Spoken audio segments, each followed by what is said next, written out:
cierres de medios católicos, ataques a la Iglesia Católica en Nicaragua a través del gobierno de Daniel Ortega. Esto es lo que hemos estado viendo en los últimos 15 días. Qué terrible, porque en realidad se utilizó la pancarta de cerrar algunas radios que eran molestas para el régimen, pero se terminaron cerrando todas las que tenían que ver con la iglesia. Es decir, todo lo que sea contrario, todo aquello que quede como resabios de la libertad de expresión, de la libertad de prensa, creo que están terminando de ser anulados ya. Es decir, ya esto lleva varios años. Creo que es el ejemplo a no seguir Nicaragua. Para mí la situación se complica en el sentido que ya trasciende no solo el irrespeto a la institucionalidad de aquellos sectores que en realidad tratan de decir algo, tratan de justificar algo, sino que se vienen ya más una polarización extrema entre los seguidores de Ortega y aquellos que están en contra del régimen. La polarización se está volviendo mucho más extrema al grado de que posiblemente se pueda tener tal vez un conflicto interno peor que lo que se espera. Y para mí quizás lo más lamentable es el silencio de muchas voces. Sí. Ese derecho que un gobierno le puede pisotear a una persona es coartarle la libertad. Cuando nosotros estamos en la libertad de culto, que eso es lo que se está atacando en este momento, estamos viendo una franca guerra contra un tipo de creencia que es la Iglesia Cristiana Católica, o católica como la quiere ver. Ahora, hay que manejar esto con muchas pinzas y con mucha responsabilidad, porque también hay cibernautas, por ejemplo, que utilizan para adornar sus propias informaciones otro tipo de imágenes que no son del país, y la gente se ve caótica y se siente todavía mal. Considero que el Papa va a dar su posición en su momento, que va a decir siempre que es lamentable, con la diferencia que este Papa es fuerte pero prudente. No ha sido un Papa que se caracterice por estar encima ni determinando cosas por su posición. Al parecer, la ley en Nicaragua establece que usted tiene que transmitir 24 permanentemente, no por espacios. Esa, digamos, ¿verdad? Ese vacío legal que hay ahí, y que esas radios comunitarias tienen otro nivel, le permitió a la CIGED de Nicaragua cerrar estas 10 radios católicas todas, y el canal que no era católico, pero que sí también le daba voz a esta gente que protestó en el 2018. Para poder resolver un problema, de acuerdo a la historia de la diplomacia del Vaticano, no es que el Papa se pelee con Daniel Ortega, porque eso tensa más la situación. Y veamos algo, imagínense, sin manifestarse el Papa, Daniel Ortega ha dado un paso más y expulsó al nuncio apostólico de Managua. En 100 organizaciones que o sea, también echó al representante del Papa en Nicaragua. Entonces, si el Papa dijera algo, tensa más la situación, y lo que va a buscar la Iglesia Católica obviamente es resolucionar ese problema, que es que vuelvan las radios a transmitir, que es obviamente que se deje de sitiar al padre. Y en este caso, pues, sí se ve, de reconocerlo, se ve como una persecución a la iglesia. Para mí lo que hizo la diócesis de Matagalpa en 2018 me recuerda a algo, ¿no? Si ustedes se acuerdan, esas imágenes que hemos visto en el entierro de Monseñor Romero en el centro de San Salvador, cuando empieza una disparazón, ¿verdad? La gente corre hacia la iglesia. Y entonces, exacto, entonces lo que hacen, si ustedes se fijan, los sacerdotes en ese momento es replegarse, abrir la iglesia. Y es que la iglesia para que la gente se metiera. La iglesia en general, los templos católicos siempre han sido por tradición un lugar en donde acogen al pueblo, o que se toma en pueblo. Tienen ese nivel, esa concepción, por ejemplo, de santuario, que cuando tú lo ves en Estados Unidos, por ejemplo, la misma Iglesia Católica ha establecido en varios templos. En California, por ejemplo, yo visité una iglesia que es santuario, que es decir, allí un inmigrante sin documentos entra y no puede entrar el ICE a capturarlo, porque en Estados Unidos sí las iglesias tienen por ley una especie de fuero. El señor presidente Ortega es el comandante Ortega. Sí. Y él se acuerda perfectamente cómo la Iglesia Católica, cuando la guerrilla del FSLN le pidió que lo respaldara, así iglesia, es. claro, Ellos saben de que la Iglesia tiene ese poder que incluso hasta para mover contingentes civiles es suficiente en Nicaragua. Bueno, el padre cardenal. Así es, incluso. Comandante del Frente Sandinista. Exactamente. Entonces, cuando tú tienes esa experiencia en la cabeza de un país y sabes que te puede dar hasta por debajo de la lengua para que eso se vote, simple y sencillamente hay que anularlo. Definitivamente yo creo que Ortega está exagerando con la labor pastoral, que es que así es la iglesia, pues, le guste o no le guste a los políticos, así es la iglesia, y la labor, y como son una autoridad moral, Sí. que por ejemplo, que lo diga un cardenal, que lo diga, vea, un sacerdote en un pueblo, o sea, son las figuras de referencia moral que hay, que es un médico, es el profesor, es el sacerdote, ¿no? El guía Generalmente es así. Entonces, los políticos deben de entender que esas figuras tienen ese poder moral. Porque Ortega puede hacer eso y aparentemente pues no tiene mayores consecuencias, ¿no? Es decir, yo he criticado, por ejemplo, ni siquiera la izquierda en el los país. Sí, religiosos. nadie. Es que por eso yo decía, la cuestión del silencio, que pueda decirse hasta aún de los mismos partidos como acá. La izquierda salvadoreña no puede, la izquierda salvadoreña no puede criticar a Ortega porque entonces los deportan. Ya no se van a poder ir. Exacto, sí, no pueden hacer eso. Les cancelan la ciudadanía. Sí, o sea, no, eso es más que obvio, ¿verdad? Entonces a mí no, estar pidiendo que el FMLN se manifieste contra Ortega es una pérdida de tiempo. También ¿verdad? debería dar un poco de vergüenza. No, porque así es la política. La política exterior suele ser muy hipócrita, ¿verdad? Sí. Eso es una de las cosas cuando vos estudias geopolítica, te das cuenta que, por ejemplo, la ética, la moral, Eso no existe en política Sí, sí, exterior. existe. O son Existen Porque expresiones los intereses, Sí, existen los intereses. ¿Cuál es la posición de Daniel Ortega? Pero es que en ahí está Centroamérica midiendo. como tal? Es que entendamos que cuando se ve política exterior, se mide cómo estoy siendo percibido y cuál es el interés que tienen en mí y cómo me pueden bloquear. Ok. Porque si este problema que tenemos nosotros acá, viéndolo de Matagalpa, si hubiese sido como, vámonos a un mundo que no existe en El Salvador, que todo es hermoso y etcétera, y nos vamos de Belice a Panamá, van a votar y de repente no, digámosle a Ortega que no le queremos lo que está haciendo, empecemos con este que tenemos la primera oportunidad, no al representante de Nicaragua, primer mensaje, hubiese hecho otra cosa, segundo mensaje, tercero, pero no lo hicieron. Entonces, ¿qué es lo que sucede? Él ya midió a dónde van las fuerzas y ahí que los analistas de él, que son sus propios asesores, le van a empezar a indicar qué movimientos va a hacer él en Centroamérica como político.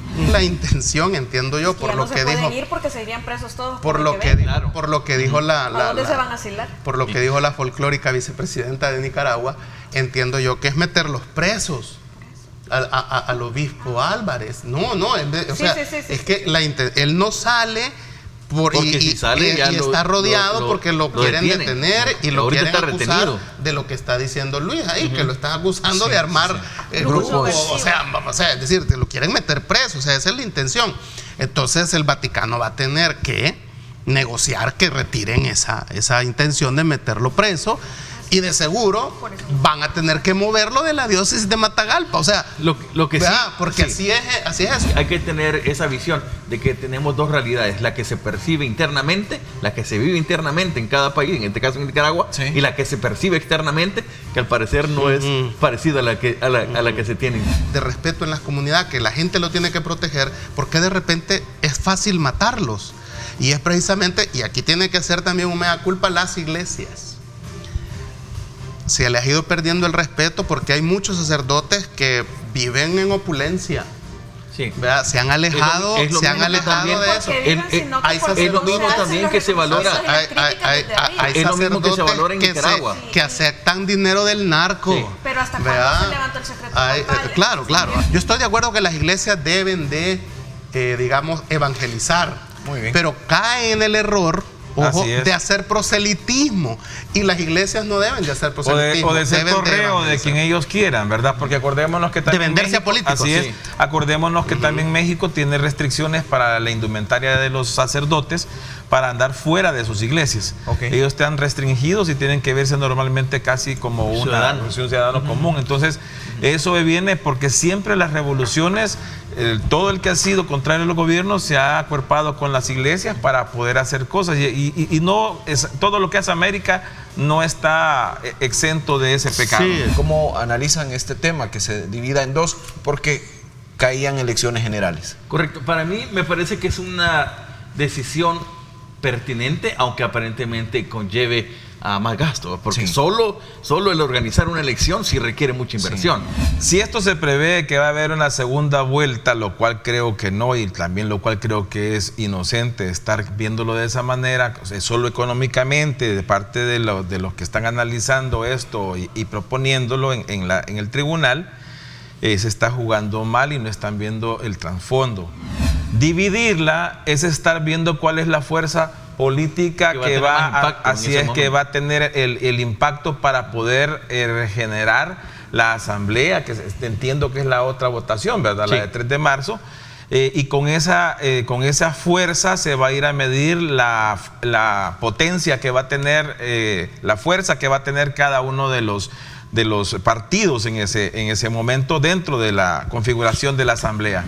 Pero frente a lo que está pasando y a lo que se ha aprovechado muy acertadamente en estos movimientos, el que tiene la carta de los ases ni siquiera bajo la manga es Nuevas Ideas. Sí.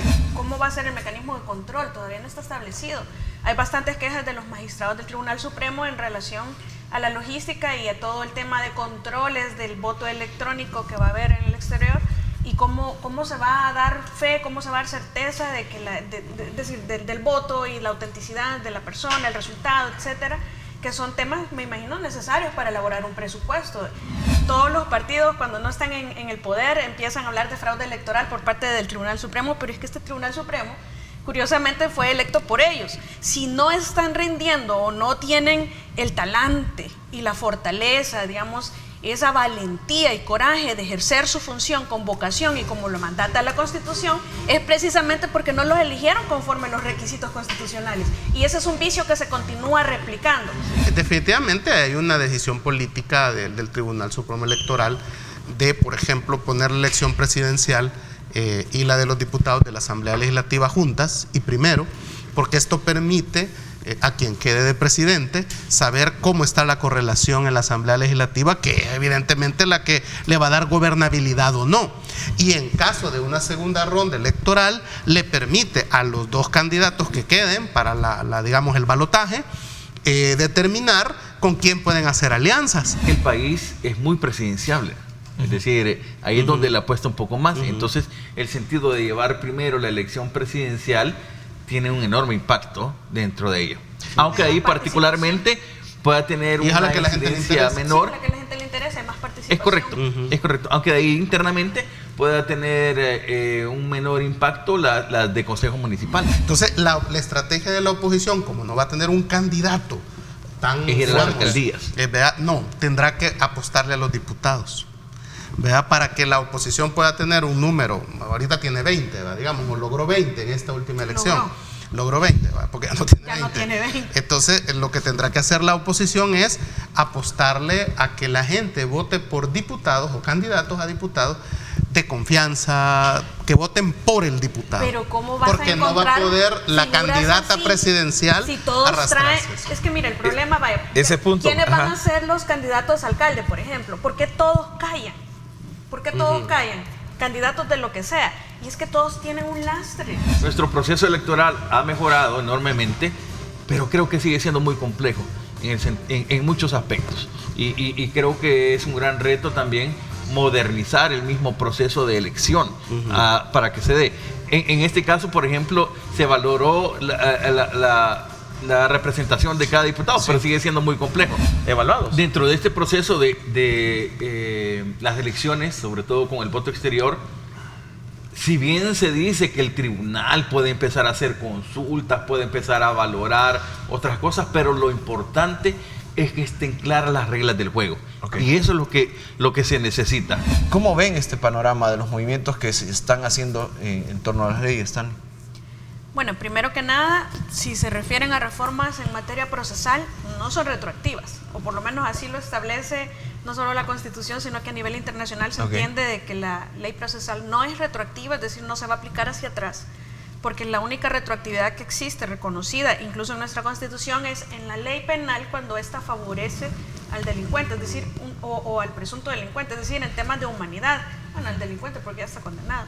Entonces, cuando el ministro dice, realmente es disruptivo al mencionar que va a ser contrario a todo lo que recomiendan internacionalmente, y uno realmente queda impactado porque en términos procesales son, para que se entienda, es la regla del juego, son las reglas del juego bajo las cuales una persona que delinque va a ser sometido ante los tribunales de justicia del país y eventualmente condenado o absuelto. Entonces son las reglas del juego que están escritas y las que va a respetar el Estado para procesarnos. Quizás me preocupa algunas frases que se dicen de manera muy emocional, o por lo menos para mantener ese discurso, pero que a la larga preocupan. Por ejemplo, decir, bueno, llevamos 49.000 detenidos y esperamos que esos 49.000 no salgan de la cárcel. Pero ¿dónde quedan aquellos que en estos momentos han sido detenidos arbitrariamente? O sea, si es un menor grupo, sí puede ser, ¿verdad? Porque detención arbitraria, detención ilegal o detención de inocentes no son los mismos. Claro. Pero el punto es pensar que los 49.000 sí son todos pertenecientes a este tipo de estructuras.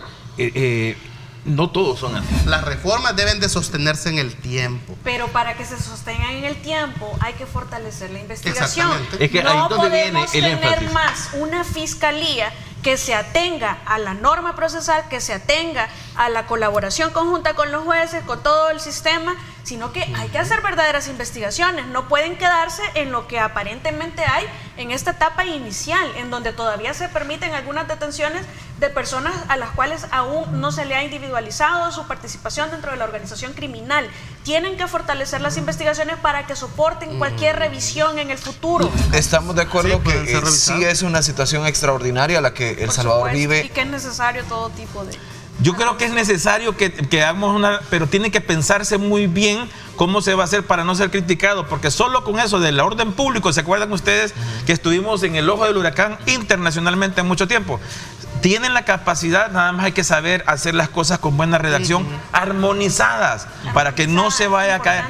Es que armonizar, miren, decíamos con Juan, el derecho si no se armoniza, tenés lo que son manzanas podridas por todos lados. En cambio, cuando la armonizás, lo que tenés es un fruto.